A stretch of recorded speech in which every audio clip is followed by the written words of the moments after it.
नमस्कार, स्वागत है आपका हमारे चैनल पर। मैं हूं आपके साथ शिप्रा सैनी। केंद्र शासित प्रदेश लद्दाख से बड़ी खबर है। मोदी सरकार ने लद्दाख के युवाओं के लिए बड़ा फैसला लिया है। दरअसल केंद्र शासित प्रदेश लद्दाख में नौकरी के लिए अब उर्दू भाषा जरूरी नहीं होगी। ये बड़ा फैसला मोदी सरकार की ओर से लिया गया है। राजस्व विभाग ने बहाली की ये योग्यता बदल दी है और इसको लेकर लद्दाख से बीजेपी सांसद जामयांग सेरिंग ने प्रधानमंत्री और गृहमंत्री को बधाई देते हुए, धन्यवाद देते हुए ये कहा है कि थोपी गई भाषा से आखिरकार आजादी मिली है। तो लद्दाख, जिसे अलग केंद्र शासित प्रदेश बनाया गया है, उसके बाद लद्दाख में कई बड़े बदलाव देखने को मिले हैं। चाहे फिर वो टूरिज्म की बात की जाए या फिर लद्दाख के नागरिकों के लिए तमाम योजनाएं, तमाम सुविधाओं की बात की जाए। और अब मोदी सरकार ने ये बड़ा फैसला लिया है जिसमें पटवारी और नायब तहसीलदारों के लिए जो आवेदन दायर किया जाएगा उसमें उर्दू भाषा जरूरी नहीं होगी। ये बड़ा फैसला लिया गया है। आपको बता दें, लद्दाख से बीजेपी सांसद जामयांग सेरिंग ने ही पिछले साल केंद्रीय गृह मंत्री अमित शाह को पत्र लिखकर पटवारी और नायब तहसीलदार जैसे पदों पर बहाली के लिए राजस्व नियमों में बदलाव किए जाएं, इसकी मांग की थी। और अब उनकी इस पत्र पर संज्ञान लेते हुए ये बड़ा फैसला लिया गया है। लद्दाख प्रशासन ने राजस्व विभाग में होने वाली अलग अलग पदों पर बहाली के लिए योग्यता के तौर पर उर्दू की अनिवार्यता खत्म कर दी है। यानी जरूरी नहीं है कि अगर आप उर्दू जानते हैं तभी आप इनके लिए आवेदन कर सकते हैं, तभी आप नौकरी हासिल कर सकते हैं। ये अब जरूरी नहीं होगा। बड़ी राहत कहीं ना कहीं लद्दाख के युवाओं को दी है, लद्दाख के नागरिकों को दी है। और यही वजह है कि बीजेपी के सांसद जामयांग सेरिंग ने इस बात को लेकर खुशी जाहिर की है। उन्होंने साफ तौर पर यह कहा है कि आर्टिकल 370 के खत्म होने के बाद उर्दू की अनिवार्यता खत्म करने को सच्ची आजादी जो है वो लद्दाख के युवाओं को, लद्दाख के नागरिकों को मिली है। और इसके लिए वो गृहमंत्री का धन्यवाद करते हैं। लद्दाख के लेफ्टिनेंट गवर्नर राधाकृष्ण माथुर को भी उन्होंने शुक्रिया कहा है। उन्होंने साफ तौर पर यह कहा है कि केंद्र शासित प्रदेश लद्दाख के लेफ्टिनेंट गवर्नर की तरफ से एक नोटिस जारी कर ये जानकारी दी गई है कि राजस्व विभाग में 7 तारीख के बाद जितने भी पटवारी और नायब तहसीलदार पद के लिए भर्ती होंगी उसमें उर्दू जरूरी नहीं होगी। किसी भी मान्यता प्राप्त यूनिवर्सिटी से अगर आपके पास ग्रेजुएशन की डिग्री है तो आप इसके लिए अप्लाई कर सकते हैं। जरूरी नहीं है कि आप उर्दू ही जानते हो। साफ तौर पर तो जामयांग सेरिंग जो कि बीजेपी के विधायक हैं लद्दाख से, उन्होंने इस पर खुशी जाहिर करते हुए ये कहा है कि लद्दाख के अलग से केंद्र शासित प्रदेश बनने के बाद ये हमने सबसे बड़ा रिफॉर्मेटिव स्टेप लिया है। जो लोग उर्दू नहीं जानते उनके लिए, यानी पूरे लद्दाख के लिए ये भेदभाव वाली नीति थी, क्योंकि उर्दू लद्दाख के किसी भी शख्स की, किसी भी नागरिक की, किसी भी कम्युनिटी की, किसी भी जनजाति की मातृभाषा नहीं है। जाहिर तौर पर ये हम सब जानते हैं कि लद्दाख भारत का अभिन्न अंग है और भारत की जो मातृभाषा है, जो राष्ट्रभाषा है वो हिंदी है। तो ऐसे में जिस तरीके से लद्दाख में कहीं ना कहीं उर्दू भाषा को ही तवज्जो दी जा रही थी, अगर वहां कोई FIR दर्ज हो रही है तो वो भी उर्दू भाषा में होती थी। अगर वहां भूमि और राजस्व अभिलेखों की बात की जाए तो वहां भी उर्दू भाषा का ही इस्तेमाल होता था। तमाम जो अदालती कार्रवाई होती थी उसमें भी उर्दू भाषा का ही इस्तेमाल किया जाता है। सरकारी स्कूलों में भी जो शिक्षा बच्चों को दी जाती है, शिक्षा का जो माध्यम होता है वो उर्दू ही है। और खासकर कश्मीर, कारगिल और जम्मू के जो मुस्लिम बहुल इलाके हैं वहां इसी तरीके से उर्दू भाषा का इस्तेमाल किया जा रहा है। लेकिन इन तमाम चीजों से अब कहीं ना कहीं निजात मिलने वाली है। ये एक इशारा मोदी सरकार की तरफ से कर दिया गया है, क्योंकि हमारी जो मातृभाषा है वो हिंदी है और देश के दूसरे तमाम राज्यों में, तमाम केंद्र शासित प्रदेशों में इसी भाषा का इस्तेमाल किया जाता है। इसी भाषा में तमाम जो आवेदन हैं वो दायर किए जाते हैं और तमाम कानूनी कार्रवाई में भी हिंदी भाषा का इस्तेमाल किया जाता है। तो ऐसे में लद्दाख के लिए भी यही रूल बनने चाहिए। यही मांग बीजेपी के जो लद्दाख के सांसद हैं उनकी तरफ से की गई थी और यही वजह है कि उन्होंने ये साफ तौर पर कहा है कि ये राजस्व विभाग का पहला कदम है कि ये सामान्य भाषा में चले, फ्रेंडली हो और लोगों की पहुंच इस तक हो। उन्होंने साफ तौर पर ये उम्मीद जाहिर की है कि जो फैसला मोदी सरकार की ओर से लिया गया है, जो निर्णय लेफ्टिनेंट गवर्नर की ओर से दिया गया है, इससे लद्दाख को अपनी पहचान बनाने और उभरने का मौका मिलेगा।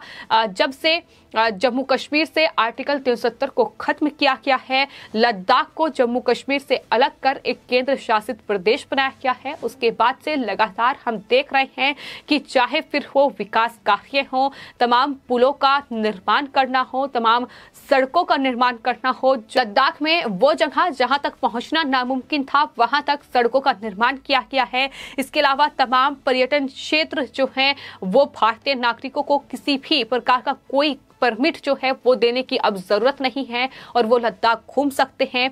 प्रोटेक्टेड क्षेत्रों में भी लद्दाख में जाकर आप घूम सकते हैं। इससे पहले लद्दाख के आंतरिक हिस्सों में जाने के लिए ILP लेना जरूरी था, यानी बिना परमिट के कोई भी भारतीय नागरिक वहां नहीं जा सकता था, लेकिन अब ऐसा नहीं है। बिना किसी परमिट के तमाम पर्यटन क्षेत्र जो है लद्दाख के वहां आसानी से घूमा जा सकता है। तो तमाम फैसले लगातार मोदी सरकार की ओर से लिए जा रहे हैं और हम ये भी देख रहे हैं कि किस तरीके से लद्दाख के जो बीजेपी के ये सांसद हैं जमयांग सेरिंग, जिनकी तरफ से केंद्रीय गृह मंत्री को ये लेटर लिखा गया था जिसमें लद्दाख के युवाओं के लिए ये मांग की गई थी कि जो युवा उर्दू नहीं जानते हैं, जरूरी नहीं है कि हर एक नागरिक लद्दाख का उर्दू जानता हो, तो ऐसे में उनके लिए भी कहीं ना कहीं इन तमाम सरकारी पदों पर नौकरी के रास्ते बहाल किए जाएं और ये जो अनिवार्यता खत्म की गई है उर्दू की, ये कहीं ना कहीं इसी दिशा में सरकार की ओर से एक बड़ा कदम उठाया गया है।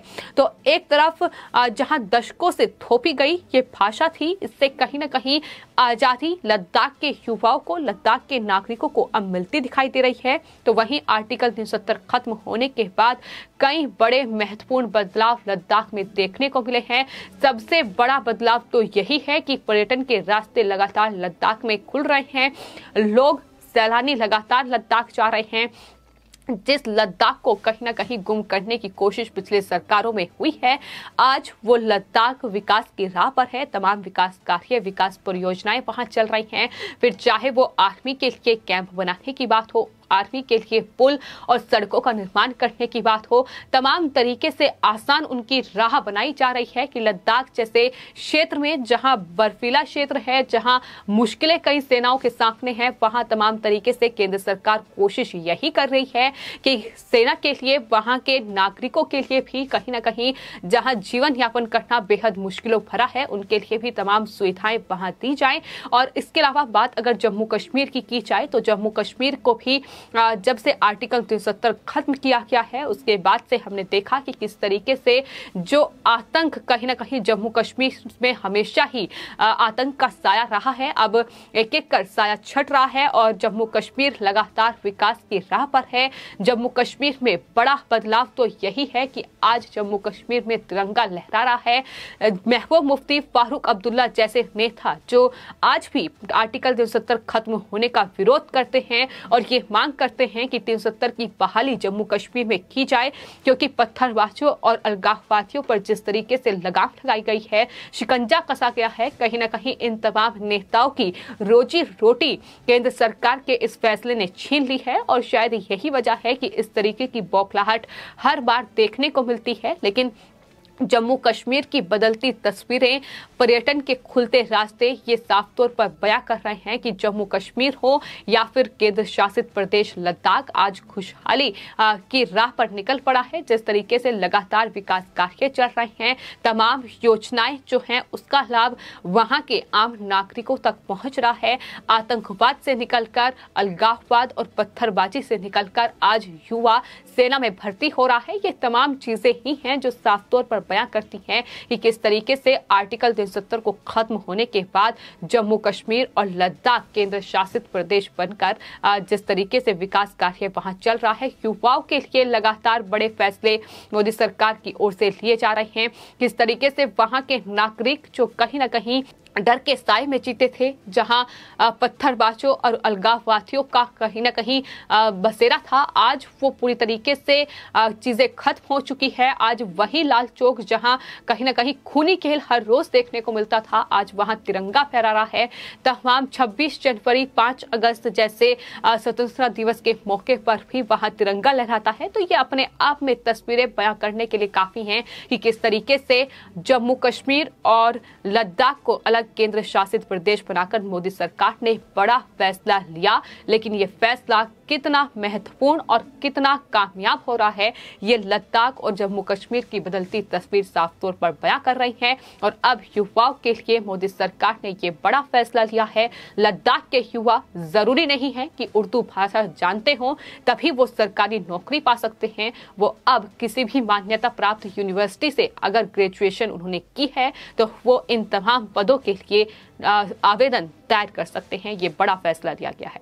फिलहाल आपकी इस पूरे मामले पर क्या राय है, हमें कमेंट बॉक्स में जरूर लिखें और चैनल को सब्सक्राइब करें। धन्यवाद।